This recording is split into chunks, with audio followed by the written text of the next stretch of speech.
Kurd Sagaygi Huranba Amagi Angak Wari Sequay Punataminasi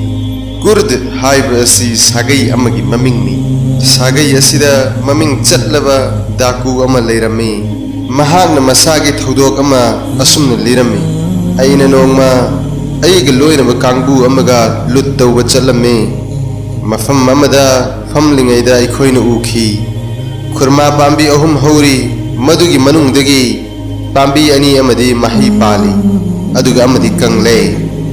uchek ama hanna hanna pairaknaga mahi panbu pambi adudagi amunba khurma machinna chiklaga akangba pambi adugi maikai da tararak hanna paisin kirami madu da ikhoi ngaklammi madu uraga aina khalle uchek asina khurma sing adu kadai da thamlibano amasung kari tawribano aina akangba khurma pambi adugi matol yona kakhatlaga yenglubada Mamit tang lil ama maya kakhatuna laiba thengnai uchek aduna purakliba atekpa khurma adu lil adugi maya da inbiri masi ubada aingonda tuchungba phauki amasung kaptaba ngamkhide aina ithanta sonjaki he mapu nahaki rasul na hek ubada halu haina yathang piram laba mahu chenba lil asi phauba mamit chutang laba upai leitraba matam asi yorokpada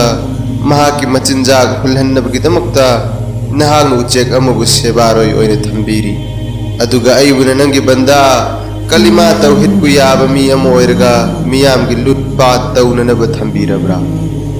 asumna sonjaringai tanja asida aigi thamoida nangi damak changjaraknaba toba gi thong launa hangli haibu akhal ama lakhanbiduna aina aigi thangsang thudekhi aduga maichak amaga loinana ngakpiyu haina hanna laujaki matam aduda khonjel ama lakhi ngakpirabani aina imanaba sing adugi manakta changlakpa matamda makhoina hangki nahak kari tawrabage aina khumki ai naitom tarba misak ama oirame aduba hojikti mirak tinba mi ama oire asumna aina wari pumnamak lirami wari adu targa makhoi sing aduna makhoi su miyam ga yanaba pami hairaduna masa masagi thangsang sing adu thudeklammi lutpat tawrba pot sing adu tharamlaga ihram seladuna makagi maikai tamna challammi numid humni chalaba matungda khungang amada thunglammi mafam aduda hanubi ama thengnarami mahang aigi ming palladuna hanglakhi nakhoi gi manungdagi Ming asi kauba kurdi ama yaubra imanaba sing aduna khumki yauri hanubi aduna fijol khara puthoraklaga hairakhi numid humni gi mamangda aigi ichanupa masikhre masi mahangna selamba fijol singni numid humni asida huzur sallallahu alaihi wasallam na ahing khuding gi mangda fi sing asi kurdi nupa aduda piyu haina yathang pibirami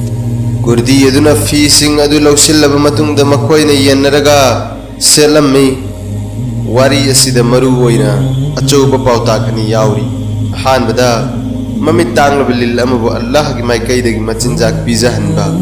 ani subada huzur sallallahu alaihi wasallam na manglanda lengbirakduna fijol pinaba takpiramba asini kanagumba banda amabu Allah na mateng tawbirage khallabadi Madugi maram ama sinbibada Allah da karisu awaba leite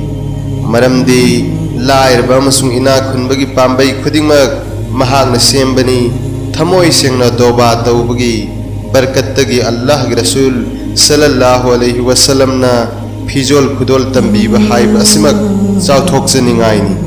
hadis amadalaki kanagumna aram khawrangba khanglaba natraga awatba kaya leina miyamda haidoktrabadi mahaki damakta Allah na sahi ama chabu oknabagi halal gi chinjak pi nabigani hadis amadalagi madudi kanagumna Allah da penthok bangam nabagi dua tawzarbadi Allah na mahaku awad apa lehalloi aduga kanagumna sengna badram leitana hingjanabagi dua tawrabadi Allah na madu mangonda pi nabigani inshallah aikhoisu